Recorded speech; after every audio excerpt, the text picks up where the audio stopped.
73 கூட்டங்களாக மொத்தம் இஸ்லாத்தில் கூட்டம் பிரியும்ன்றாங்க.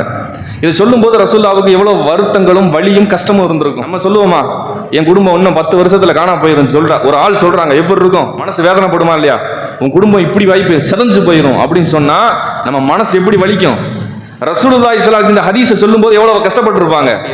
அப்ப 72 பிரியும் சொல்லும்போது எவ்வளவு வலிச்சிருக்கும். பெருமாள் 72 கூட்டத்தார்களும் தவறிழைப்பது என்பது லா இலாஹ இல்லல்லாஹ்வில் கிடையாது. ரசூல் ஸல்லல்லாஹு அலைஹி வஸல்லம் அவர்கள் உறுதியிட்டு சொல்றார், வல்லாஹி வல்லாஹி மா அகாஃபு அலா உம்மதி, எனக்கு பின்னால் நீங்கள் இணை வைத்து விடுவீர்கள் என்று அல்லாஹ்வுடைய விஷயத்தில் கலிமாவில் நீங்கள் தவறிழைப்பீர்கள் என்றெல்லாம் நான் பயப்படவில்லை. நான் பயப்படுவது நீங்கள் உங்களுக்கு மத்தியிலே சண்டையிட்டுக் கொள்வீர்கள், போட்டி போடுவீர்கள் என்று. லா இலாஹ இல்லல்லாஹ்வில் 73 கூட்டத்திற்கும் பிரச்சனை வராது. அப்ப எதுல பிரச்சனை வரணும்னா முஹம்மது ரசூலுல்லாஹ்வுல உங்களுக்கு பிரச்சனை வரும். முதல் கலிமமான காரணம் அந்த மூல மந்திரம் லா இலாஹ இல்லல்லாஹ்வில் பிரச்சனை இல்லை. காரண மந்திரமான முஹம்மது ரசூலுல்லாஹ்வில் சருகுதல் ஏற்படும். அவங்கள பத்தி புரிஞ்சுக்கிறாம போனதுனால 72 கூட்டம் பிரியும்.